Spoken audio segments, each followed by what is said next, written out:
everyone, to today's Gems from the Wisdom Traditions, a conversation circle put on by Still and Moving Center. And in this circle of companionship and conversation, we get to take up some really amazing topics. So we're going from recognizing greatness amongst human beings to realizing that actually we are one. Realizing we are one is our topic for today. And today we have the person who is serving as the president of the Institute of World Culture in Santa Barbara. The Institute of World Culture celebrates on July 4th its declaration of interdependence, realizing we are all one, for its founding in 1976. So 200 years after the birth of the United States of America.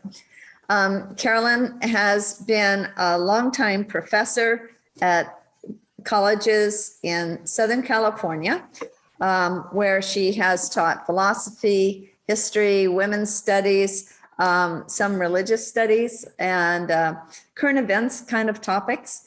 And we really couldn't have a more able presenter to address this idea of we are all one, meaning that we share a world culture amongst all of us. And she has been involved since its inception and opening with the Institute of World Culture in Santa Barbara. So Carolyn, we'd love to hear from you. Okay, well, welcome to everybody. I am sure we're all very aware that this is a rather complicated and near tragic era that we're living through. So I hope the comments and conversation help us understand the possibilities for doing something that encourages both the discovery of what this abstract, open-ended phrase means, realizing that we are one, with some practical activity that we can do. And just because the foundations of all of life are very large and complicated and esoteric and all that, doesn't mean that we can't contemplate what they might mean, and perhaps more importantly, see how they can apply to our lives, just not and those of others. So first, I'll just make a few comments on this title, Realizing That We Are One. We should note that realizing implies activity.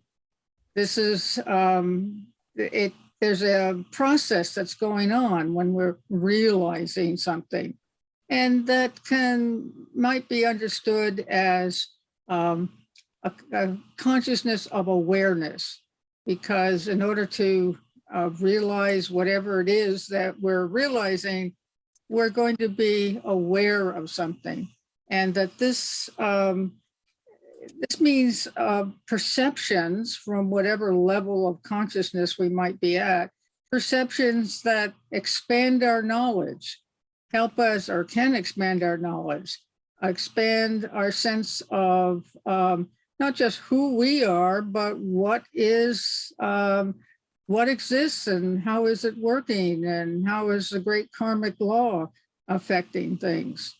So it's this awareness is central to what we're going to have to say. And we might discover things like what's one and unity and what's true by this process of realization.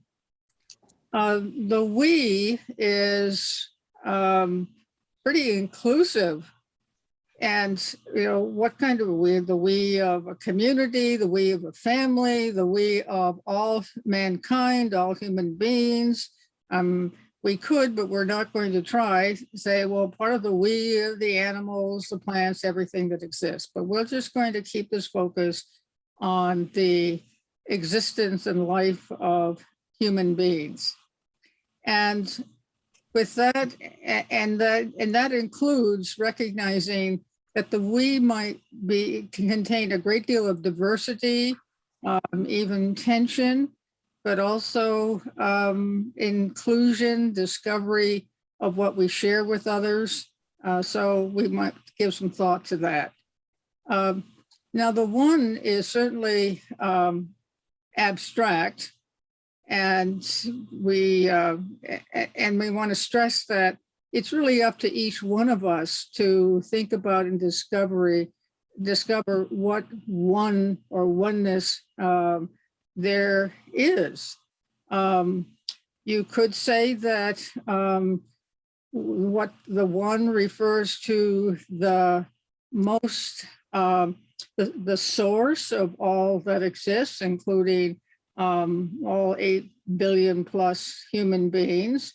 The one could refer to the shared potential, the reactions that each of us contains, and that although we might on the external side look different, we actually have same qualities in essence, the shared potential for discovering. And there's some interesting ideas that anthropologists discovered some years ago about the oneness of early man a few million years ago. We might think that a very spiritual person might see that the one is the spiritual source and light. And so that's what we want to become aware of and experience. The oneness could refer to something like a changeless essence, different from all the world changes going on in the world. So the oneness may be described as the basic brotherhood and sisterhood of all human beings. So in our conversation, I think that's what we want to explore. And I don't want to kind of get too far down into some fundamental philosophical inquiries or descriptions of possible oneness. So put your thinking cap onto that and see what you have to share about, is the one some sort of eternal essence, or is the one the basic unity of all life? Is the one that which is within us that is incompatible and a source, we might say, of compassion with each and every human being? So those are just some introductory ideas. Now, bringing down the search for realization that we are one is needed for some sort of perspective on our ordinary life on this earth, and everyday activities, and for certainly this idea of realizing that our one can affect our choices for what we value and what we decide to do in the context of this universality that we really live in. And I was asked to kind of relate this to the Institute of World Culture, but also to tell something of my personal experience. So I'll do that as briefly as I can. Back in the spring of 1974, I went on a long walk. I had just finished my PhD work, including my dissertation. I had no specific plans, but an opportunity for a full-time professorship at a liberal arts college in New York came to me through one of my professors. And the request was for a woman, which was new at that time, and a political philosopher. It actually was something of a perfect fit. So the easy thing to do would be to just say yes. Yeah, that's what I've been doing all this graduate work to do for a job like that. But my 7 years at UCSB, University of California at Santa Barbara, and the community of Santa Barbara had brought me into a much wider circle of values and opportunities. One was the founding of a new nonprofit educational institution offering a global perspective on world culture. It was not something that had been very much in my consciousness before this. The founders were two professors at UCSB, Raghavan and Nandini Iyer.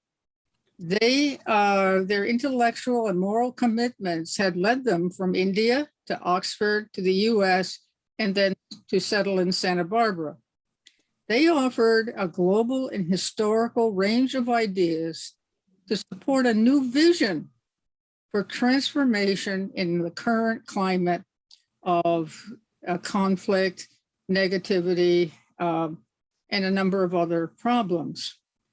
This new vision was months from actual inauguration in 1976.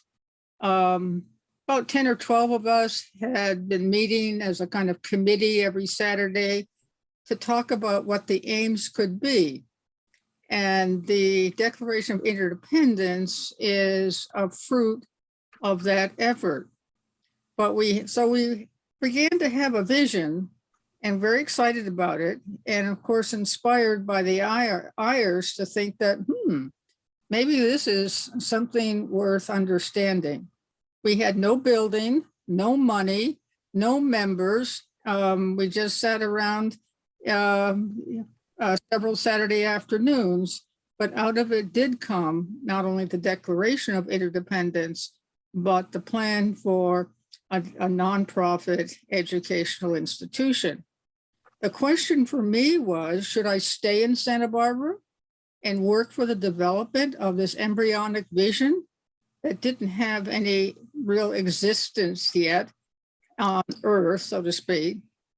The emergence of a world culture, is there such? Can there be such a manifestation of oneness in this idea of world culture emerging? Can we share this vision while expanding our knowledge of the historic diversity of cultures around the world and over the ages? It seemed that diversity was more prevalent than a shared vision. Can we discover a bridge between East and West, between science and spirituality? These were all very new questions that we had to consider and that I had to consider. I had a choice. Should I go with the familiar path of college teaching, close to the culture I was raised in? Or should I join with a visionary experiment that offered the public presentation of inspiring and expansive ideas and the opportunity to work closely with others who were attracted to the discovery and discussion of what a world culture was? By this time, a small group had come to know each other and certainly had recognized many of the ideas that the Ayers brought to their classes at the university. And we were extremely, and had begun to meet in a way that let us explore new ideas, bold ideas, and ideas that stress the importance of universal brotherhood and sisterhood, and stress the possibility of becoming much more compassionate, much more sensitive to the experience and the shared identity with others. So this second option offered an immersion in oneness that both showed in a global intellectual exploration of ideas and values, and it gave experience through the oneness of cooperating interaction with like-minded students. If I stayed, though, in Santa Barbara, I had no perspective for employment. I would be 3,000 miles from my New England roots and my family, and such as it was, because my family actually was part of that era of dispersion all over the country. I chose to stay and plunged into a lifelong commitment, a kind of commitment that led to global responsibility. It's hard to imagine that you have responsibility in relation to 8+ billion human beings, but that's there are ways to understand that aren't quite so overwhelming, and a kind of commitment that led to a lifelong obligation. One way to discover a practice, practically the reality of oneness. So the Institute of World Culture is very unique, very special. You could find out more about its aims on our website, and I think we can now see them. You can visit worldculture.org. You can watch some programs at our YouTube channel, IWC in Santa Barbara, .org. So that's IWC in Santa Barbara.org.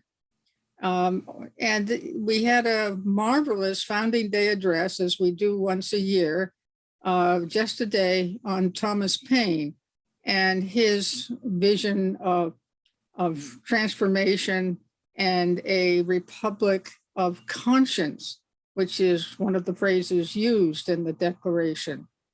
So we shouldn't think of what we are one as just, again, some kind of abstract discovery through meditation of something that is unique and universal.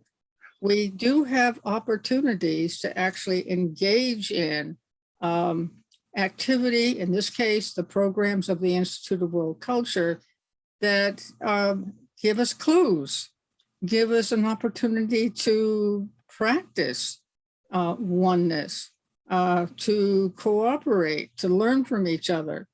And so, and to do this, even though we're kind of in a small town of Santa Barbara, but to do this with, you might say, expanding awareness of oneness around the globe, which is happening whether we like it or not, with all the current war, with the pandemic.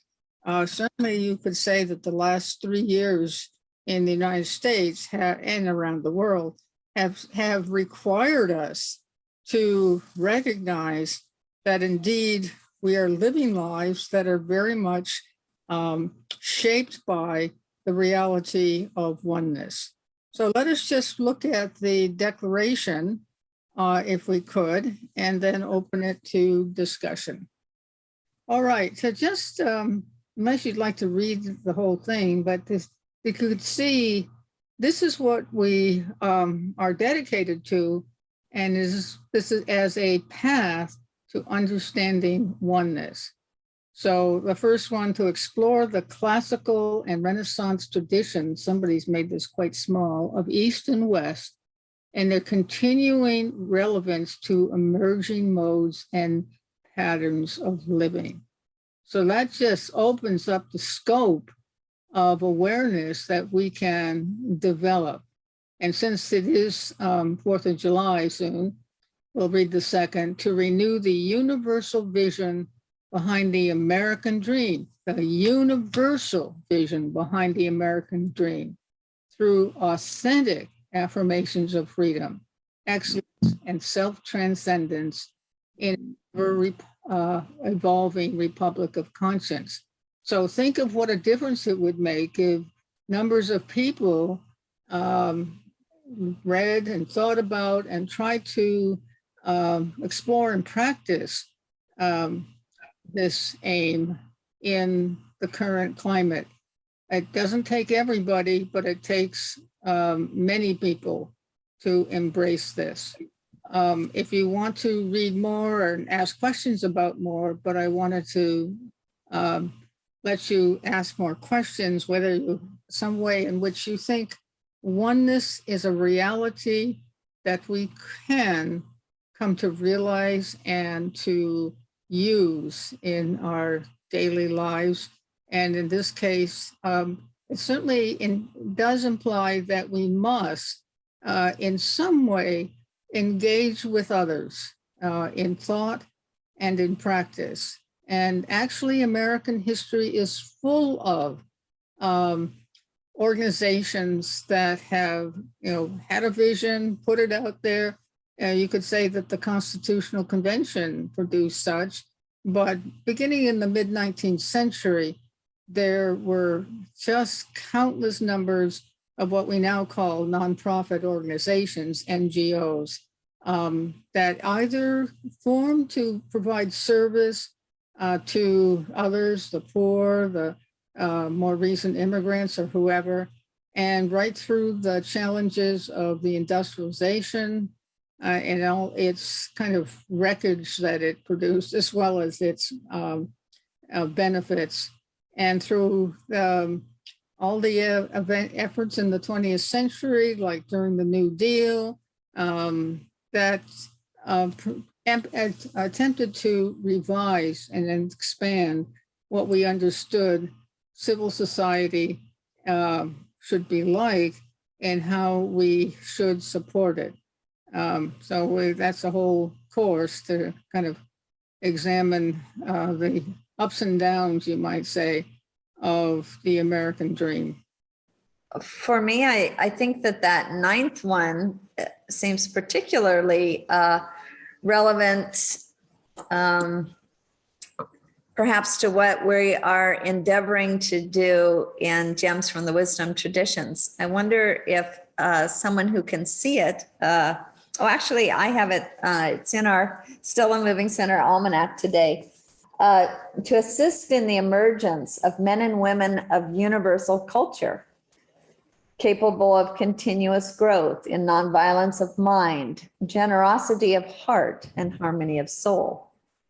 And I very much feel as if that's exactly what we're doing in Gems from the Wisdom Traditions, is we're looking at all of these different religions, philosophies, sciences, arts, etc., around the world and throughout time, to see what all of these human endeavors are contributing to our idea of collective oneness that allow us to grow more nonviolent, more generous, and more harmonious. So it's really a grand vision that this declaration of interdependence has for the entire world's culture. Like, isn't it amazing to think of a culture that we all belong to, no matter where we live on Earth, that we are all part of a world culture? And what would that be? What are the elements of it? What to support the vision that Renee just described, it offers the possibility all over the world that people who might be perceived as nobodies or whoever heard of them still can do something creative, imaginative, that ends up having an amazing influence. And, when Greta Thunberg sat on the steps of of Swedish Parliament with her little sign to remember the students, well, that linked up and inspired thousands of people, some of them her age and some much older. And so we say now we have an environmental movement, which of course is going through its trials, but it just means that anybody and everybody can make a contribution to the description or the values of this world culture. Yeah. A friend of ours who has been a speaker here at GEMS, whose name is Greg Hatton, is a photographer and videographer. And he just a couple days ago left for Ghana. He is representing some of the different companies that have wheeled vehicles.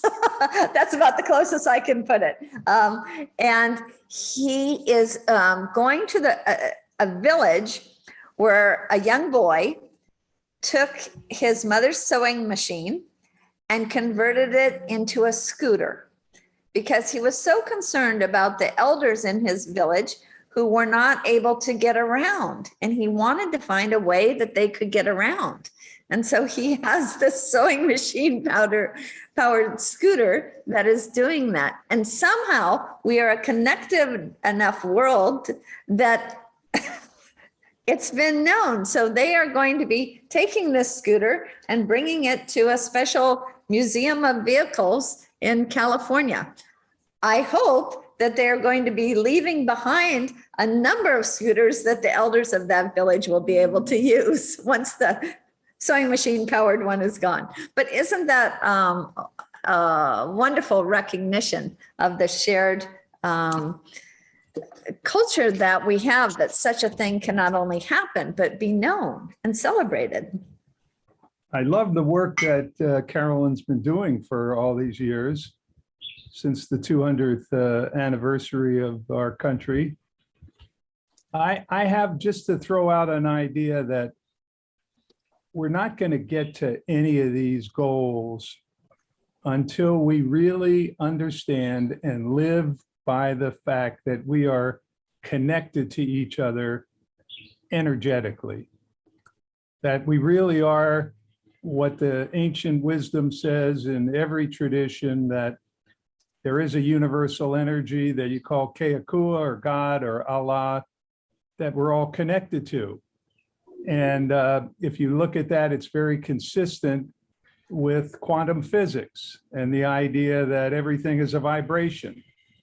And from the Joseph Campbell's work that studied thousands of cultures and saw that that was a principle of all of them, that we're actually connected to each other, so that if I do something bad to you, if I even think something bad to you, it hurts me.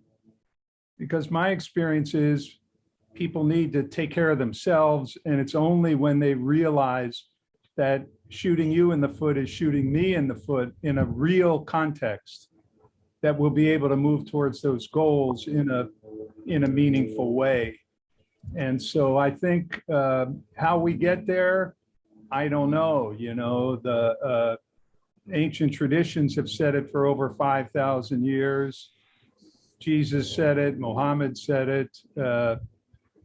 We're making progress, I think, but we need to get to where we're living it. This is in my little area of enjoyment as one of our topics. Anything that looks at this idea that we are consciously aware, that we are sentinel beings with a higher purpose and an ability to be kind of tuned into that greater unknown. When Carolyn speaks of that we, for me, that understanding is that it is that collective, that soul's connection. You know, I guess souls is the closest abstract that most religions, cultures understand. When we say soul, they typically, the person envisions light and a being, and an energy is a connotation that is readily seen by even children. That's a visual that they take on, kind of independent of religious practice, or, you know, they create their own awareness of a spiritual being and that philosophy of soul. And, you know, like Western medicine and even that theory of the entanglement, but it talks about that communication across space and time is relative, and it can be instantaneous. You know, I think that most people want and ask those three questions even as they get older. Where do we come from? Why are we here? Where do we go? Life is a carried over thing. You know, when people are put to sleep, we can, you know, wake them back up and they have no relativity to time. And yet there is still this awareness that they are conscious. It's just fascinating to me. You know, it gives that personal reframing that a soul or a being has more value into the higher collective of consciousness, and that when people start raising their consciousness to the awareness that they are actually a conscious, aware being that's part of a greater collective of individuals, I think that it's happening and we're on that right track to seeing progress with, because it's reaching younger and younger generations. So Just the fact that there are 16 of us sitting together and sharing this conversation is immensely gratifying and inspiring to me, to have the ability to look and see each of you here. It says a lot. Well, I'll just add into that, that at the Institute Founding Day program this afternoon, that Jonathan made a little reference to, 30 people were sitting listening to an hour and a half of a explanation of Thomas Paine. And beyond the details of his life came these mind-blowing thoughts about how he believed in transformation, not just of individual human beings, but of whole civilizations. And he saw transformation very much at work in the American colonies, which is why he said, we've become too different from Britain to be, we share much, but too different to just be governed by them. But that's how 30 people, just a small number, but it was, they were attentive, and that's how they spent their Saturday afternoon. And I'm sure there's other organizations here and there where people were invited to think about what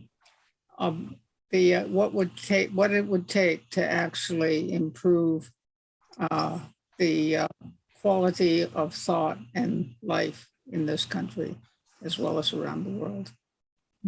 I would like to mention, because I was in both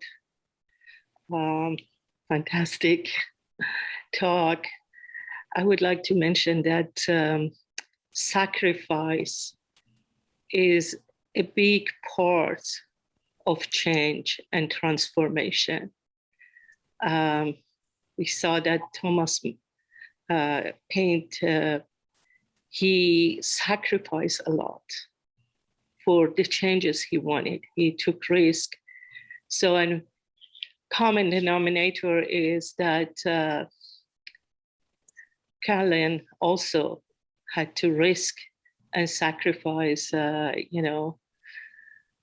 don't think you see it maybe as sacrifice, but I think it's those hard decisions that we don't consider only ourselves, but also the unity and oneness we have with others is the nucleus of every step that we have taken and others have taken in the past to transform the societies or to build a new future for future generations. And that's something that we all have to keep in mind, because we may have to be, in some level forced to do it, and it's not comfortable.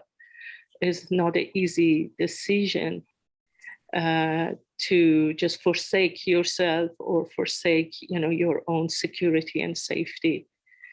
But I don't see that it can happen if everybody just say me, me, me.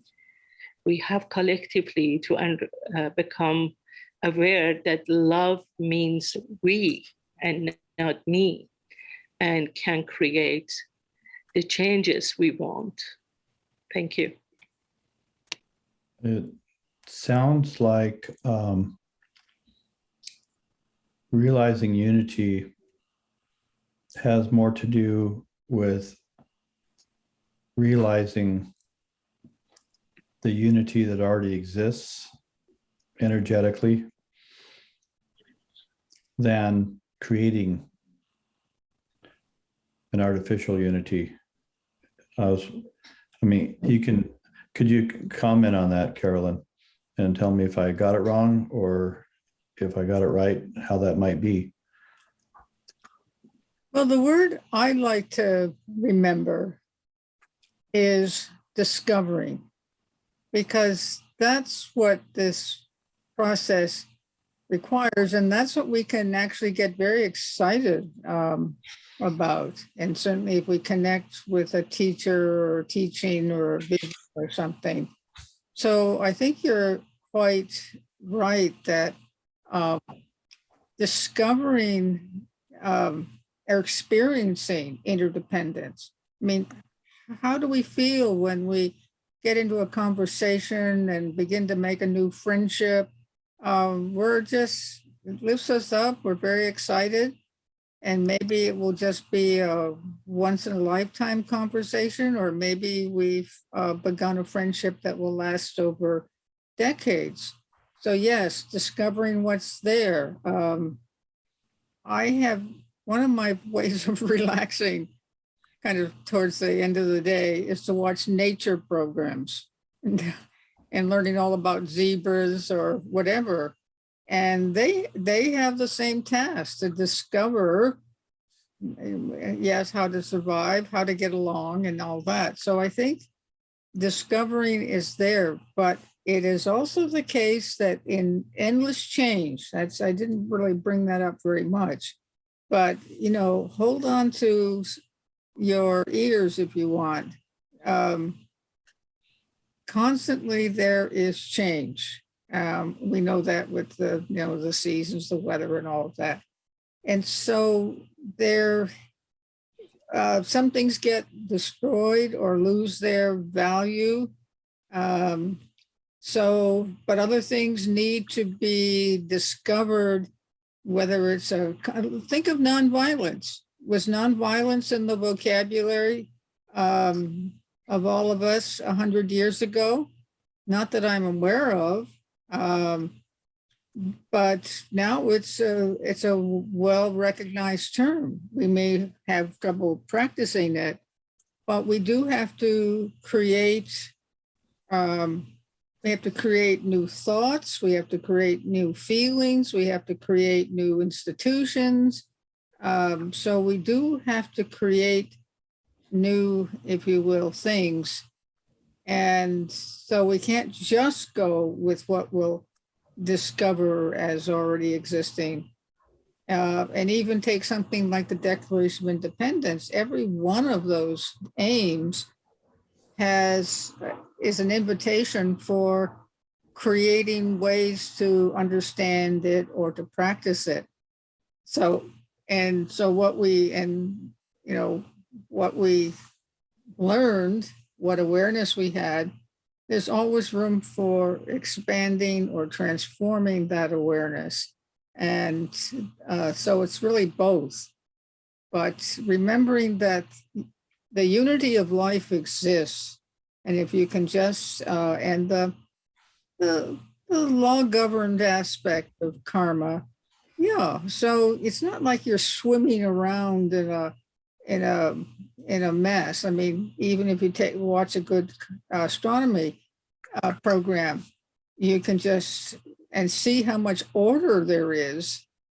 That blows your mind.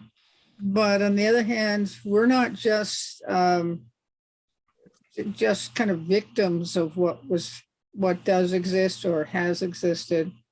We have a constant need, indeed a duty, if we're going to promote the common good and unpack world culture as what it means and requires, we have a duty to be seeking additions or transformations, or and that's what you become not only an educated person, but in the traditional sense, but you become sensitive to others, to realities that you need to work with in order to bring about change or make a difference.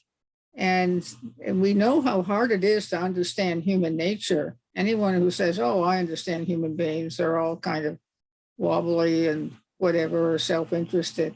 No, it's not true.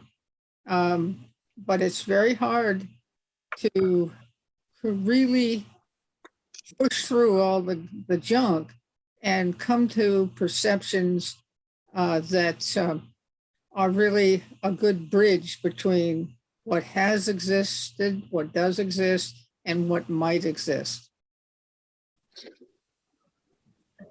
I wonder what people think of this idea of all of us being interconnected and taking so many of the things that Carolyn has said and what Roger mentioned about our interconnection on the plane of energy.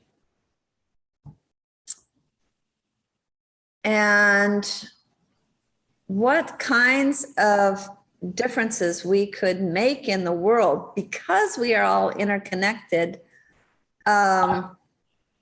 through seemingly small but very potent acts, either on the plane of thought or on the plane of our speech or on the plane of action. I just wonder if there can't be a huge ripple effect.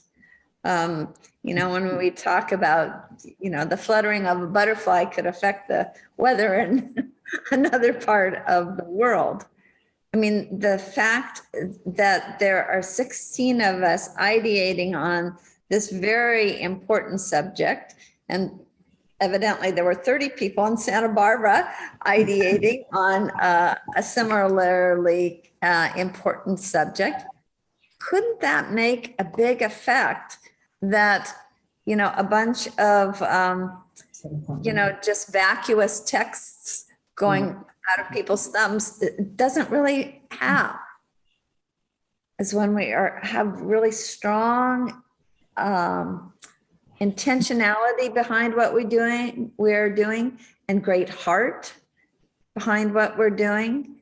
And, you know, the willingness to, as we had Fariba mention, make sacrifices of our time. All of us have given something up to be with one another today. We all had other things we could have been doing, yeah. And we decided to do this. I just wonder if that doesn't make a big effect. World culture in general, like that name together, is foreign to my ears. So like what the main speaker was talking about, you know, all that junk you have to get through. When it comes to like the word culture in itself, there is a lot of cultural sensitivities and cultural differences. So seeing past that and really trying to connect with the world on a level of connection, of just understanding that we are all human beings experiencing this human experience on Earth, and energetic beings at that are conscious. So I feel like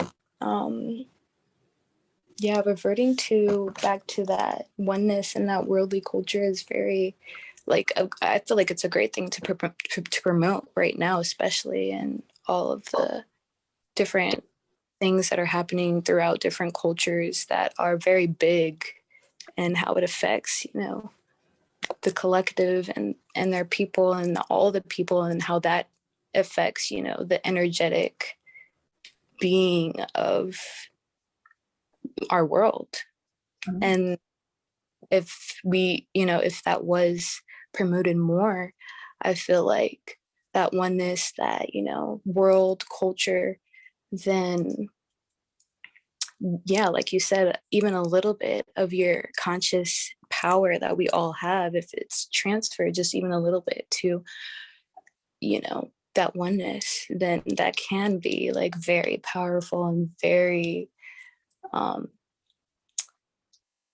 moving for bigger things to happen, more bigger change to happen, more understanding. And it kind of makes me wonder about like, like a worldly language, would that like come about, like almost like telepathy, almost like we all understand each other on like a way where language barriers probably also would like start to reside, as well as cultural barriers. Okay, Fariba. Yes, I just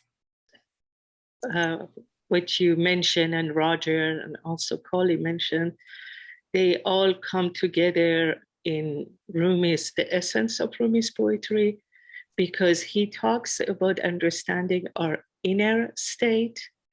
And inner state is connected to all molecules of the outer states, the whole universe. And just by making the intention and understanding our own inner state, like if I shoot somebody's leg, I'm shooting my own leg. The interconnectedness that you mentioned, it's so vivid that when we make the intention of understanding not only ourselves, by our form, but also going deeper within our inner journey and being a droplet of the ocean and understanding the goals of the ocean and the qualities of the ocean brings us into a stream that I call it co-creation.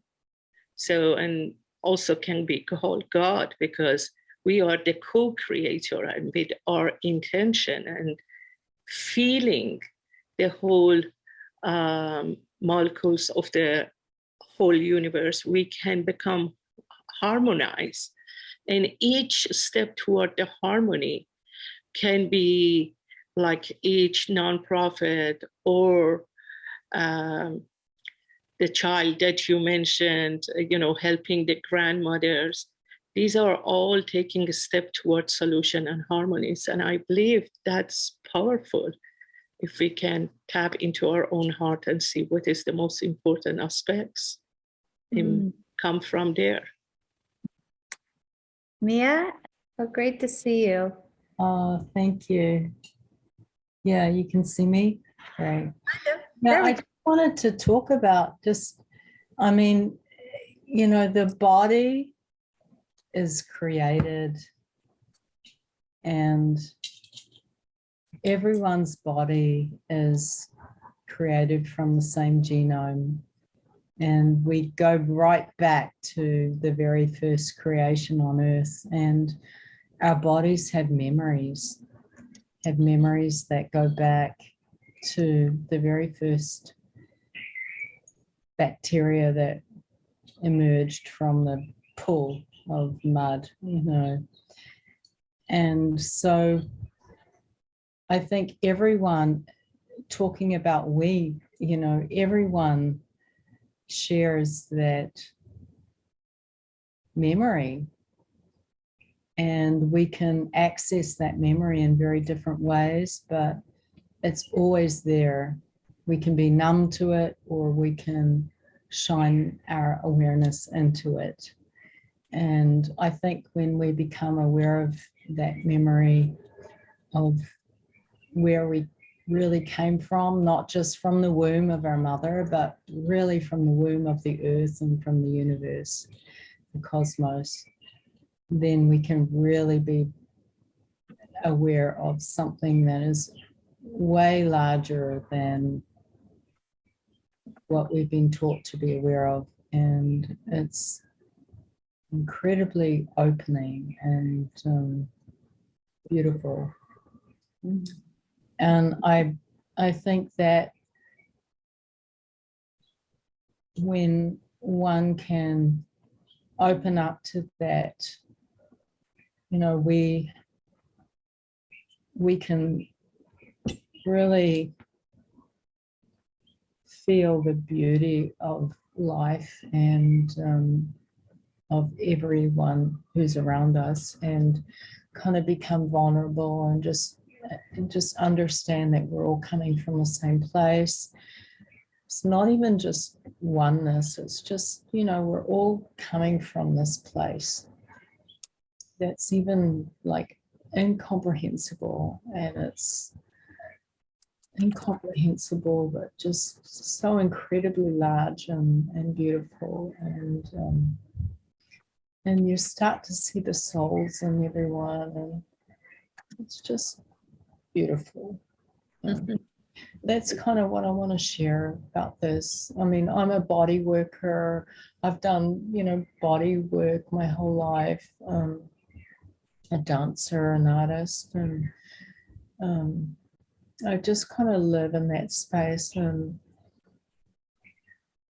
even when I peer into a photograph, I just see a soul, and I just know that they've come from the same place that I have, and I have respect for that. And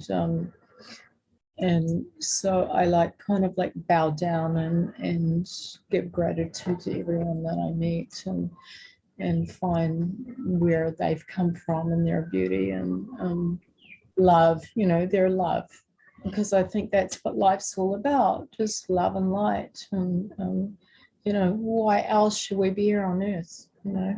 I'm sorry I'm getting tearful, but it's kind of what I wanted to share. Oh, we appreciate it so much. Thank you. Yeah, I just wanted to comment again on that, and what she just said, that rediscovery of self, and how to do that through your actions, by seeing, yourself and another person, by literally seeing almost everything as a mirror, everything, including, bringing it back to that world culture, including the world with it, including earth, including your connectivity with nature, with the conscious energy of the earth. And once you start seeing those mirrors and learning yourself, and learning through learning other things, then that's when you kind of start to realize, almost as she was talking about, the cosmics, universal, almost like a universal culture almost. So, and then, going beyond that and realizing, your source culture almost, I don't know, but yeah, but experiencing with that as well, your connectivity to everything. And so I think that's very touching. And a lot of people actually talk about, experiencing other energetic beings, like, the angels, the cherubs, and other energetic beings as well. Maybe some not too, high vibrational, but there's a lot of energetic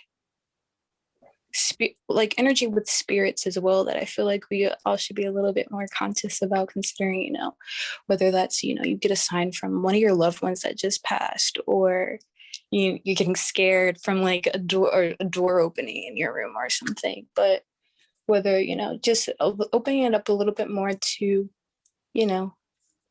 all the aspects of the connectivity that we're literally connected to energetically, whether it's a butterfly flapping and it flies across your face, realizing that connectivity to all things through, and, implementing that, appreciation through your actions, and trying to see yourself in all things, trying to really not even personalize, but make an experience in that moment right now, with everything that you really can, to experience yourself fully.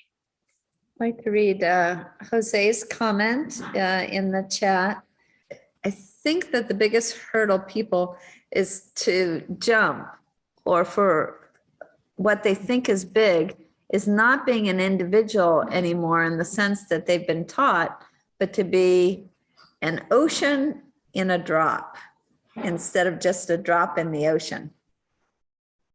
That we are all so vast. I think it's Walt Whitman who says, "I am vast, I contain multitudes." There's something about that, perhaps, that when we talk about world culture, we are saying we are citizens, not just of this city, this county, this state, this nation.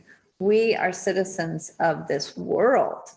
And we're talking about world culture, right? And so there is some aspect of ourselves in every single other being that we share the planet with, and some aspect of them that is in us. We are so vast, we hold so much. And therefore, there is this possibility of resonances, so that when we hear each other speak from all these different places, and we all have very, very different backgrounds, still, it makes sense to us. There's something in us that responds to what each other are saying, because we have this shared humanity, this world culture, I believe. Mary is a representative here in Hawaii, to me, of the Hawaiian tradition. She has not just Hawaiian blood, but she has deeply absorbed some of the great values from the Hawaiian tradition, and especially that of aloha. Mahalo, mahalo, Renee. One thing that struck me was your vibe attracts your tribe. And it's like, what? Because we're all different, but we're all the same. And we're talking about 16 people here, 30 people in Santa Barbara. And we all have a common goal. We all have common interests, and we all attract those who are similar to us. And then thinking also, I'm just one little person in this big ocean. I know that's Jose's comment, but how can I make a difference? In my Catholic tradition, I pray for everybody. I just feel so happy when I'm on Facebook and somebody shares that they're having problems or they've been through a trauma, and other people say, sending you light and happiness. And that's what we need to do. We need to have positive energy that emanates from us and affects others, because it's really easy for somebody with a really bad attitude to infect others. And unfortunately, then everybody gets mad. So we can all try to be positive and to at least smile. We might not be able to cure the world's ills. We won't, but we certainly can smile at somebody and make them feel a little happier. Amen. Carolyn, did you want to make a final comment to us after this lovely meeting? Well, one thing to add is, we can think of this task of pursuing